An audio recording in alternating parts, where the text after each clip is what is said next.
Hi, my name is Wade, and I'm from the How to Buy a Car group, and today I'm going to be showing you some of the best websites and resources on how to buy a new or used car.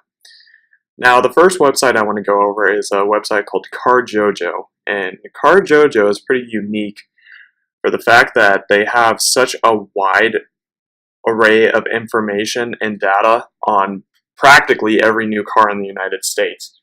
Now, I'm just going to do kind of a sample of how you would go about running this website. Now, say I'm in the market for a sedan, and the way CarJojo works is it gives you the lowest price first, but say like a website like eBay, you can go in here and adjust to, you know, the best fitting for what you're looking for. So we could go lowest price, highest savings, or closest dealer. I'm going to go lowest price for today. And let's say that I'm interested in this Nissan Versa right here. So I'm going to click on it. And like most car websites, it's going to show you kind of some stock photos of what it's going to look like and such. And it shows how far away the dealer is and the name of the dealership. But what I'm really interested in CarJojo is this right here. It gives you the local availability, the under and overstocked number, and the time on the lot. Now, you can see with these different arrows down here that they can mean different things for you when negotiating price-wise.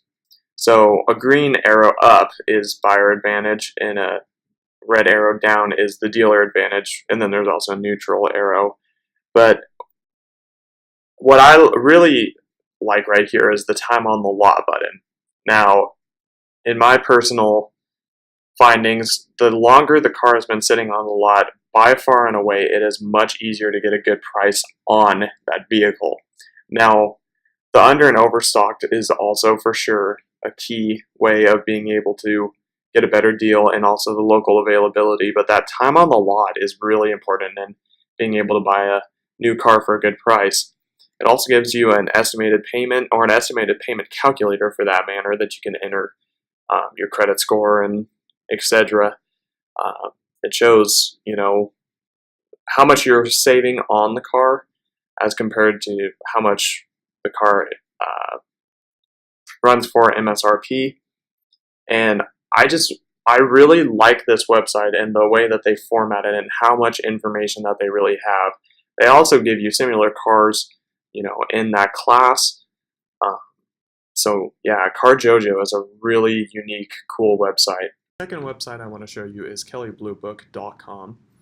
And Kelley Blue Book, or KBB, is really popular in car estimations and car values. You'll see it a lot, especially on a place like Craigslist, where in the bio of the car I will say something like, the Kelley Blue Book values this car at $5,500 and I'm asking $4,500, so it's a good deal.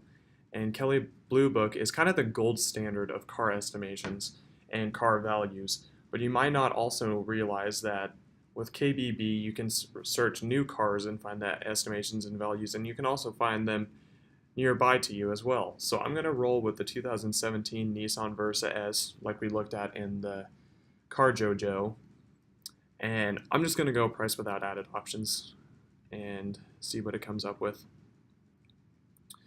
So one thing I kind of wanted to mention in this video that's a really good idea is to use a couple different websites, because they're going to say a few different things. So the fair market value for this car in my area is $12,592 to $13,943. So let's go back to CarJojo real quick and see what the lowest priced Nissan Versa was there. And in this Versa, it's $12,463, so it's actually $100 less than the fair market range. So it's actually at invoice. So if we were looking for that car, it'd be a really good deal. Now, that's what I mean by going and looking through a couple different websites. You can go back and forth to see where they range and if it is a fair price for you to be buying a new car for. Used car websites that I personally found is Craigslist and CarGurus are probably the two most popular and most helpful ones, and probably have the most cars on them. And the reason for that is that neither one of those websites charges any kind of commission on sales on their websites, and they're completely free to use. So that's probably the reason why there are more cars on those websites than any others. Now, on Craigslist, Craigslist sometimes actually gets kind of a bad rep because in their early days they had a lot of scams.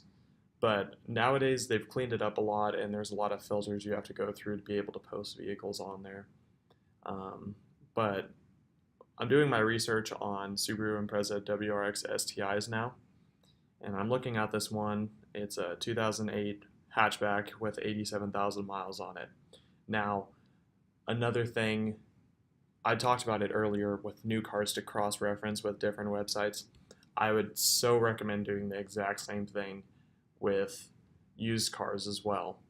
Now, I already pulled it up on KBB and typed in all the information, but I put in hatchback STI with about 87,000 miles on it, and it gave me this range for fair value. So if you actually look at this car, it's quite a bit less than the bottom end of the fair range, so that's actually a really good deal for this car here. Another website that I really enjoyed in my research was CarGurus.com. And in CarGurus, they have a lot of different highlights and indicators that help show you some really good deals on vehicles. Like this one here, it has the indicator great deal, below market, as well. It also has an estimation for your payments per month. And one of the things I really like down here is that, you know, they have a title check, accident check, how many different owners they have. Of course, like any website, it has all the information on the car. And CarGurus has a lot of cars.